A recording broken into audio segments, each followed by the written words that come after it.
Hello and welcome to the Exodus Now podcast. I am your awesome host with the most, the prettiest man on the planet, Elder Justin Fox.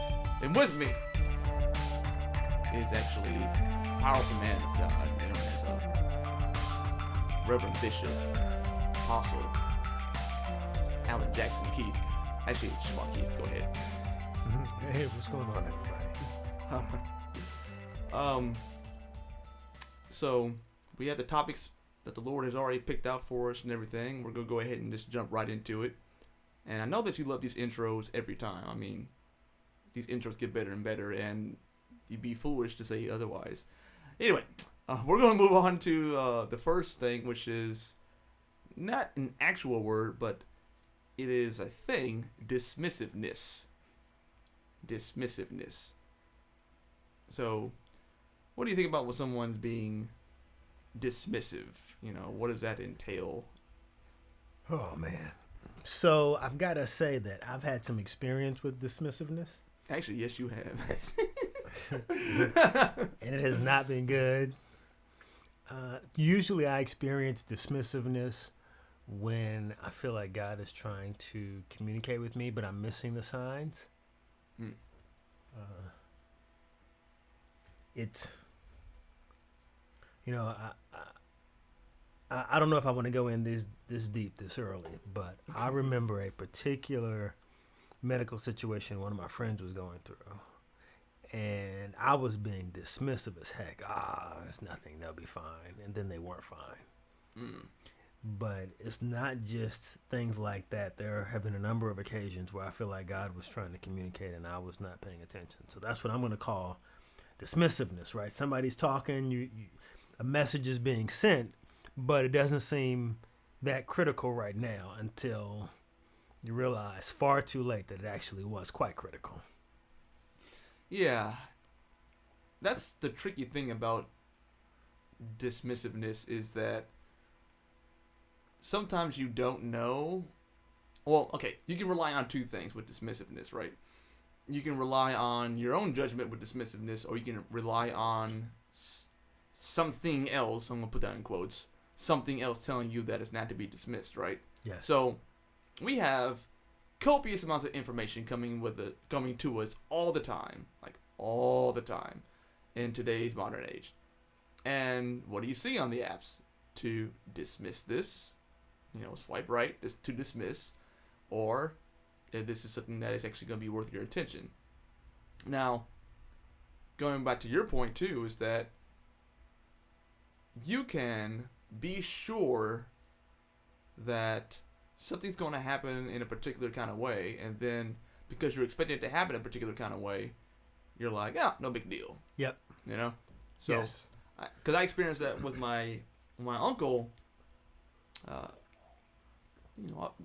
My first kind of father figure, my real first kind of father figure, where I was like, man, I want to be like that guy, and he was already having some health problems, autoimmune stuff, and I remember my mom, she's very reactive, she's very reactive towards things, she's like, oh my gosh, something's gonna happen, she's always been kind of like that, and so that's her regular mood most of the time. And so she was saying, I don't think he's gonna make it, and I was like, he'll be fine, and he was not. So he actually ended up passing away that evening. Wow. And that shocked me, because I had prayed for him. I even had seen him in a vision of him walking again, and I was just like, okay, well, that's a done deal then, that sort of thing. So, with my dismissiveness, I was kind of like, because I see it this way, it's not going to be a big deal, but then reasons. So I don't know if you care to pick up on that, or in terms of this, because that's a hard thing, you sit there and see, visions of someone walking again, because he had a problem with his legs or whatever it is, and then he ends up dying on you. It's kind of like, what happened? Yeah, so I think that's the tough part, right? So he will walk again, right? The question is, will it be on earth or in heaven? Yeah. And then there's a point of, then there's the part of like, well, did he walk at some point in time? During his therapy, I don't know that, know. Yes. So there's even those things that are going on, behind the scenes that I don't know anything about, So one of the things that I like to do is tether everything that we talk about to a scripture. And so today's going to be no different. I am in the book of St. Mark, chapter 10. I'm just going to read, I think, 2 verses. So I'm going to read verses 3 and 4. I'm firmly rooted in the conversation of dismissiveness. I have not lost my place. Here's verse 3. They said Moses permitted a man to write a certificate of divorce to dismiss her. So this is the Pharisees actually having a conversation with Jesus about marriage and divorce. And in verse 3, they asked him a question. He answered and said to them, verse 2. The Pharisees came and asked him being Jesus, is it lawful for a man to divorce his wife? Mm-hmm. And then they quote Old Testament. They said Moses permitted a man to write a certificate and to dismiss, right, his wife, her being his wife. Here's Jesus' response. And I think that this speaks to every time I miss something that I should have seen. Mm. Jesus answered and said to them, because of the hardness of your heart, he wrote you this precept. And so when I look at times when I have missed a clear message or a clear signal, a clear trajectory, a clear pattern, it was always because hardness of my heart in some way. It wasn't that God wasn't talking. It was more than likely, and I can't think of an instance where it was not the case, that I was just not paying attention. So when I think of dismissiveness, for me, what goes alongside that is hardness of heart. Yeah, certainly. And that's one of the type of things where you think that, I wouldn't have a hardness of heart or whatever it is, but yeah, but it's I think of hardness of heart, if you had to translate it to today's language or whatever, it'd probably just be ego. Your self-defense mechanisms, just the ego. Yes. And because it is a defense mechanism, so therefore it is a hardening. It's a wall. Yes. It's this, psychological wall that you put up in order to not be hurt, or to save face, in front of people or whatever. Yes. It branches off into multiple things, So when I think about that, I think about the reason why sometimes I can be dismissive is because of a reaction that either I've seen so many times, and basically a false flag kind of reaction, it's just kind of like, okay, no big deal, He's like, oh, this is urgent. It's kind of like, when you first start using a computer and you see an ad and it's like, click here to get, your special guest winner. Click here to get your $250,000 reward, right? And you're like, oh man, let me go ahead and click on that, and it turns out to be a bunch of foolishness, if not a virus, a wormhole of foolishness, And so now when you look at an ad, you completely dismiss it. Why? Because you've formed a barrier around that kind of stuff. You don't people don't even look at ads anymore as being positive or something that's helpful. Yep. They look at it as an inconvenience or a possible threat. Yes. So how many times have I called a coworker and said, hey, I sent you an email. Really? Hold on. Let me look in my delete box. Right? Legitimate email from a legitimate person with legitimate credentials. Yep. Right? But gone. Didn't even look at it. Yep.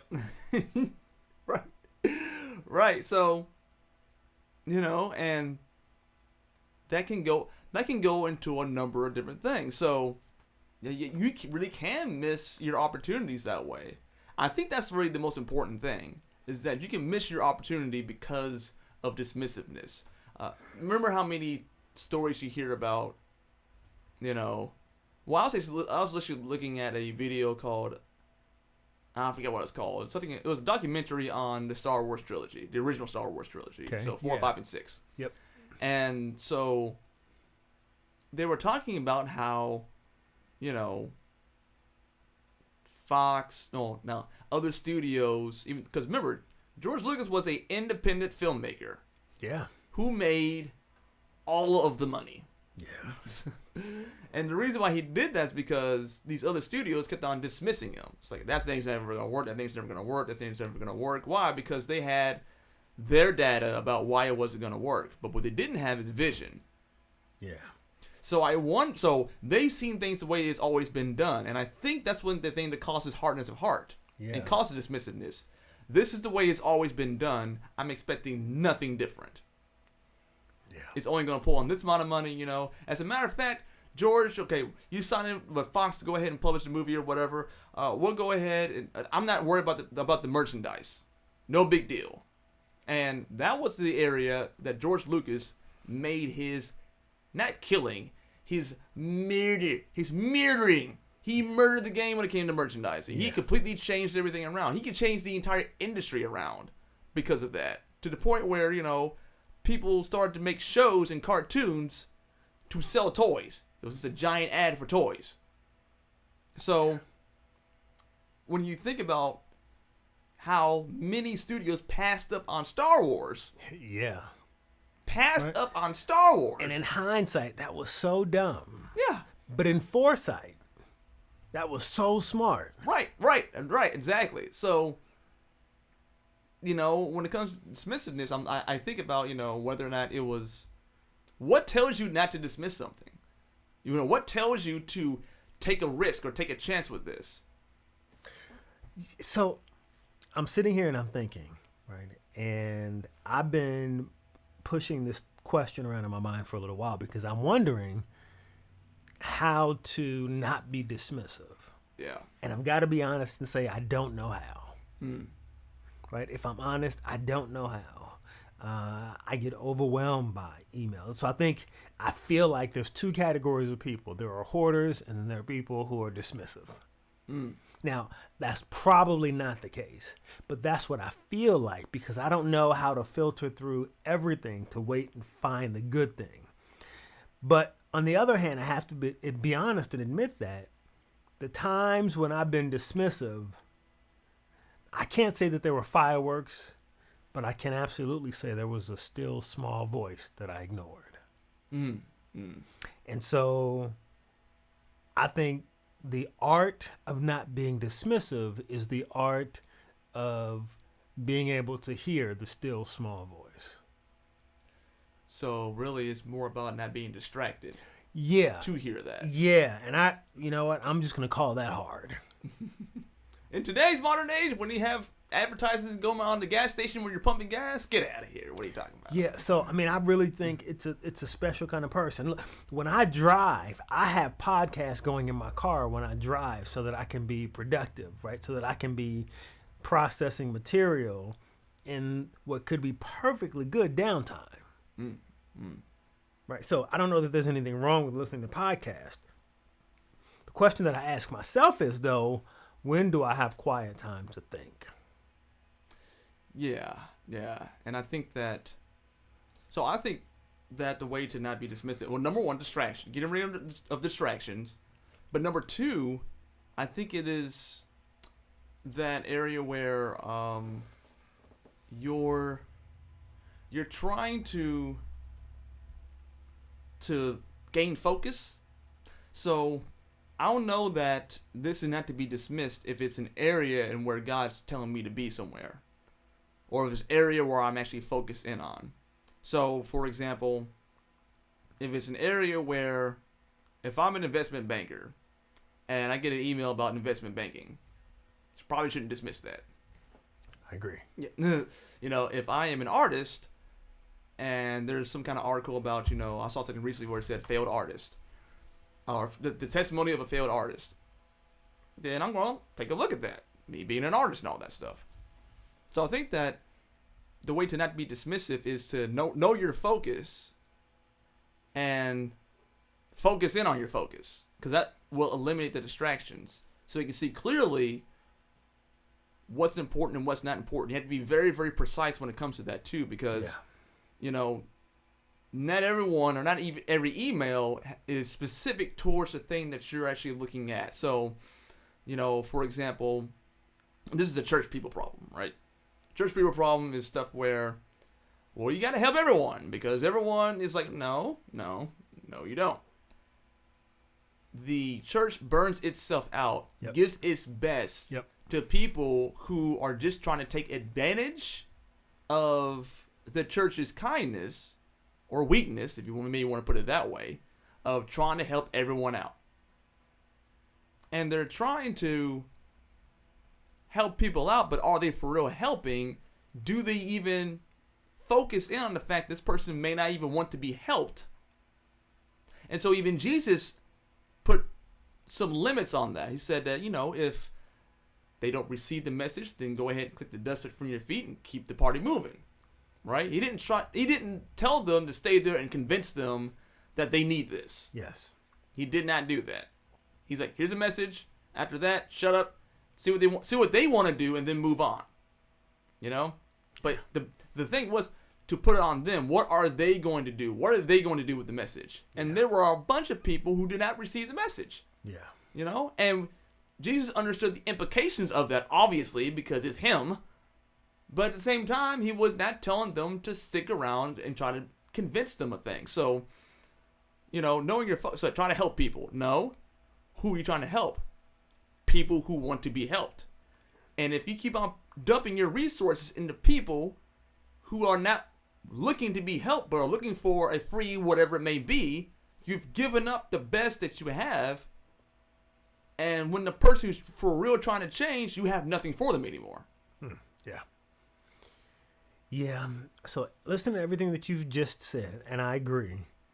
I think ultimately what this comes down to is knowing your purpose. Yeah. That if you know your purpose, then it's much, much harder to be distracted, and it's much, much harder to dismiss the important things. When you don't know your purpose, you don't know what you're supposed to capture, then it's easy to dismiss the wrong thing. Yeah.